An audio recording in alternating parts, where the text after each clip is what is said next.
2026-এ পশ্চিমবঙ্গের বিধানসভা নির্বাচনকে কেন্দ্র করে বিভিন্ন ঘটনা, বিভিন্ন বিষয় সামনে উঠে এসেছে।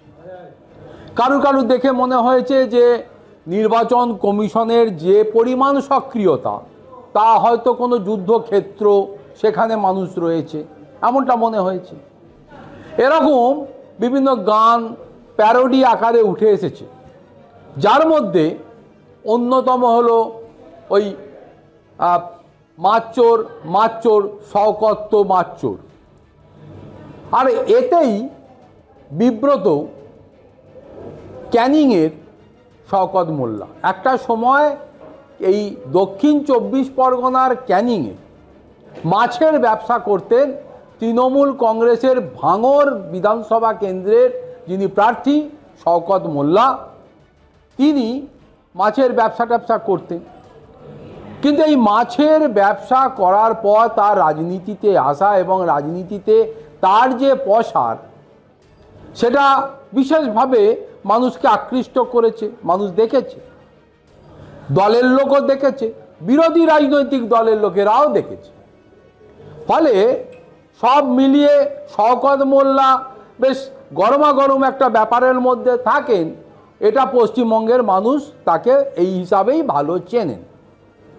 একটা সময় নাকি কোনো একটি টিভি চ্যানেলে কোনো একটি অনুষ্ঠানে ওই কাইজার আহমেদ বলে এক তৃণমূলের নেতা, যিনি ভাঙড়ের, তিনি নাকি মন্তব্য করেছিলেন ওই শওকত মোল্লা সম্পর্কে, মানে তারই দলের শওকত মোল্লা সম্পর্কে, যে শওকত মোল্লা নাকি মাচ্চোর।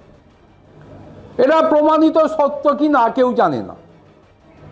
আর এবারে 2026-এর নির্বাচনে এই প্যারোডি আকারের এই গানটি যেভাবে উঠে এসেছে, তাতে শেষ পর্যন্ত বিব্রত বোধ করতে শুরু করেছেন ভাঙড়ের তৃণমূল কংগ্রেস প্রার্থী শওকত মোল্লা। ঠারে ঠারে বিভিন্ন সময় বিভিন্ন রাজনৈতিক দলের নেতা নেত্রীদের, কর্মীদের তিনি বলেছেন বিষয়টা কিন্তু ঠিক হচ্ছে না।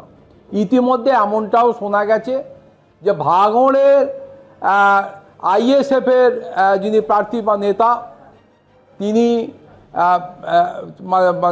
তিনিও বলেছেন তার দলের কর্মীদেরকে যেন এই গানটি না বাজানো হয়। তাতেও রাগ যাচ্ছে না শওকত মোল্লা। এবার শওকত মোল্লা আইনি সাহায্য নেওয়ার ভাবনা চিন্তা করছেন এই গানটির বিরুদ্ধে। যদিও ইতিমধ্যে সোশ্যাল মিডিয়া জুড়ে এই গানটি এতটাই ভাইরাল হয়ে গেছে যে এখন কচি কাঁচা থেকে মানে 8 থেকে 80 সবার মুখে মুখেই নাকি এই গানটা ঘুরে বেড়াচ্ছে।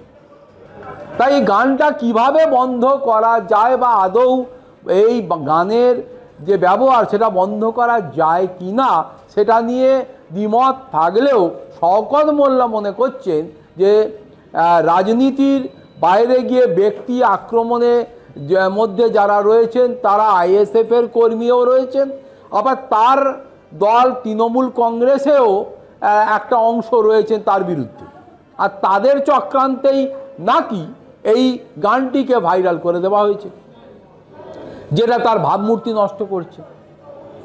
ফলে ব্যক্তি আক্রমণের রাস্তা ছেড়ে তিনি বিরোধী রাজনৈতিক দলগুলিকে ইতিমধ্যেই আমন্ত্রণ জানিয়েছেন রাজনৈতিক মোকাবিলা তার সঙ্গে করার লক্ষ্যে। তাতেও কাজটা না হওয়ার জন্যে এবার তিনি আইনি পরামর্শ নিয়ে আমাদের কোর্টের শরণাপন্ন হতে যাবেন বলেও ইতিমধ্যে তৃণমূল কংগ্রেস সূত্রে জানা গিয়েছে। ফলে সব মিলিয়ে দিন যত গড়াবে, এই চোর চোর মাচ্চোর মাচ্চোর শওকত মাচ্চোর এই গানটা আদৌ এর ব্যবহার বন্ধ হয় কি না, বা এই গানটির বহুল প্রচারের বিষয়টি বন্ধ করতে এই শওকত মোল্লা সমর্থ হয় কি না, সেটাই এখন দেখা।